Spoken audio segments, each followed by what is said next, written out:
বক্তব্য বল, কিছু বল।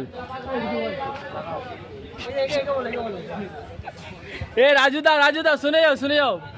এই যে আমাদের আজকে স্ট্রাইক করা হলো, কি বলবে?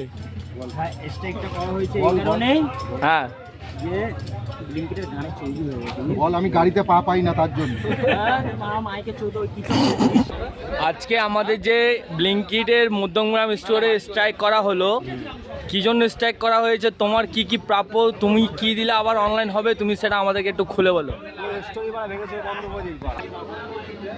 স্যার আজকে স্যার আমাদের ব্লিঙ্কিট স্টোরে স্যার যে স্ট্রাইকটা করা হয়েছে, স্যার কেন করা হয়েছে, কি জন্য করা হয়েছে একটু বলবেন স্যার?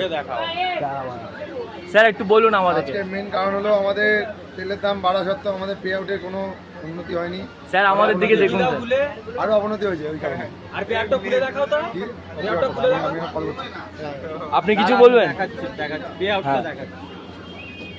ছেলেদের ব্লিঙ্কিট ছেলেদের গাড় পাড়া কষ্ট, সে ব্লিঙ্কিট ছেলে কি বলবে এখন দেখাবে আপনি।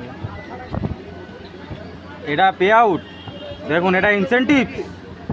হ্যাঁ, 73 রুপিস, এটা কি ইনসেন্টিভ দিচ্ছে আমাদেরকে?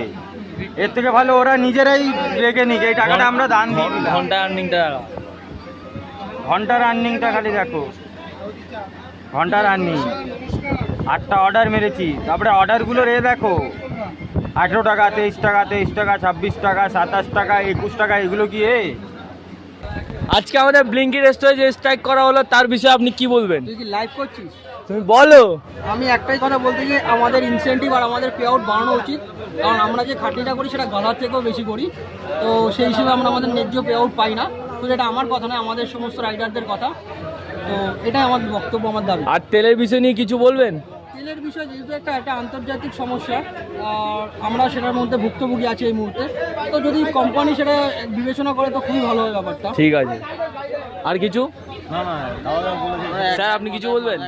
ঠিক আছে, সবাই একমত, ব্লিঙ্কিট ছেলে সবগুলো একমত। আজকে স্ট্রাইক করা হয়েছে মধ্যমগ্রাম স্টোরে, সব কিছু এখানে হবে, হয় পে আউট বাড়াতে হবে, নাহলে ইনসেন্টিভ বাড়াতে হবে, দুটো থেকে একটা, নাহলে কাজ হবে না। এই হচ্ছে ব্লিঙ্কিট ছেলেদের অবস্থা।